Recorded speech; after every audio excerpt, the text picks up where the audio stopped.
চীন সফর শেষে মার্কিন প্রেসিডেন্ট ডোনাল্ড ট্রাম্প বেইজিং ছেড়েছেন। 2 দিনের সফরে তিনি চীনের প্রেসিডেন্ট শি জিনপিং এর প্রশংসায় পঞ্চমুখ থাকলেও বাস্তব অর্জন সীমিত ছিল বলে জানাচ্ছে রয়টার্স। 2017 সালের পর এই প্রথম কোনো মার্কিন প্রেসিডেন্ট চীন সফর করলেন। ওয়াশিংটনের প্রধান কৌশলগত ও অর্থনৈতিক প্রতিদ্বন্দ্বী বেইজিং এর সঙ্গে এই বৈঠক থেকে ট্রাম্প তাৎক্ষণিক সাফল্য আশা করেছিলেন, বিশেষ করে মধ্যবর্তী নির্বাচনের আগে নিজের কমে যাওয়া জনপ্রিয়তা বাড়াতে। কিন্তু বাস্তবে তার দেখা মেলেনি। সফর জুড়ে ছিল জাঁকজমকপূর্ণ আয়োজন, সামরিক কুচকাওয়াজ, ঐতিহাসিক উদ্যান পরিদর্শন এবং রাষ্ট্রীয় ভোজ। তবে পর্দার আড়ালে তাইওয়ান ইস্যুতে ট্রাম্পকে কঠোর সতর্কবার্তা দেন শি জিনপিং। তিনি জানান, চীনের সবচেয়ে স্পর্শকাতর এই বিষয়টি ভুলভাবে সামাল দিলে তার সংঘাত এমনকি যুদ্ধের রূপ নিতে পারে। এ বিষয়ে প্রকাশ্যে কোনো মন্তব্য করেননি ট্রাম্প। পুরো সফরে তিনি অস্বাভাবিক মাত্রায় সংযত ছিলেন এবং তার বেশিরভাগ মন্তব্যই ছিল শি জিনপিং এর ব্যক্তিত্ব এবং আতিথেয়তার প্রশংসায় ঘিরে। ঝংনান হাই কমপ্লেক্সে শেষ বৈঠকে ট্রাম্প বলেন, এটি ছিল অসাধারণ সফর। আমি মনে করি এখান থেকে অনেক ভালো কিছু এসেছে। রাষ্ট্রীয় মধ্যাহ্নভোজে পরিবেশন করা হয় লবস্টার বল ও কুং পাও স্ক্যালপের মতো ঐতিহ্যবাহী চীনা খাবার। ইরান ইস্যুতে চীনের অবস্থান অপরিবর্তিত। 15 মে বৈঠকের আগে চীনের পররাষ্ট্র মন্ত্রণালয় যুক্তরাষ্ট্র ও ইসরায়েলের ইরান বিরোধী যুদ্ধ নিয়ে ক্ষোভ প্রকাশ করে বিবৃতিতে বলা হয়, এই সংঘাত কখনোই হওয়া উচিত ছিল না এবং এটি চলমান থাকারও কোনো কারণ নেই।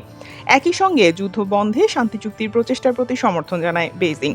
ট্রাম্প জানান, ইরান ইস্যুতে দুই নেতা একই ধরনের অনুভূতি ভাগাভাগি করেছেন, তবে শি জিনপিং এ বিষয়ে প্রকাশ্যে কিছু বলেননি। বিশ্লেষকদের মতে ট্রাম্প আশা করেছিলেন চীন তার প্রভাব ব্যবহার করে তেহরানকে সমঝোতায় আনবে, কিন্তু বেইজিং সম্ভবত ইরানের উপর অতিরিক্ত চাপ দিতে আগ্রহী নয়, কারণ যুক্তরাষ্ট্রের বিরুদ্ধে কৌশলগত ভারসাম্য রক্ষায় ইরানকে গুরুত্বপূর্ণ অংশীদার হিসেবে দেখেছেন। ব্রুকিংস ইনস্টিটিউশনের পররাষ্ট্রনীতি বিশেষজ্ঞ পেট্রিসিয়া কিম বলেন, সবচেয়ে গুরুত্বপূর্ণ বিষয় হলো ইরান নিয়ে চীনের পক্ষ থেকে নির্দিষ্ট কোনো পদক্ষেপের প্রতিশ্রুতি আসেনি। বোয়িং চুক্তি প্রত্যাশা পূরণ করতে পারেনি। ট্রাম্প দাবি করেন, চীন 200টি বোয়িং বিমান কেনার বিষয়ে সম্মত হয়েছে, তবে বাজারে প্রত্যাশিত প্রায় 500 বিমানের চুক্তির তুলনায় এটি অনেক কম হওয়ায় বোয়িং এর শেয়ার 4% বেশি পড়ে যায়।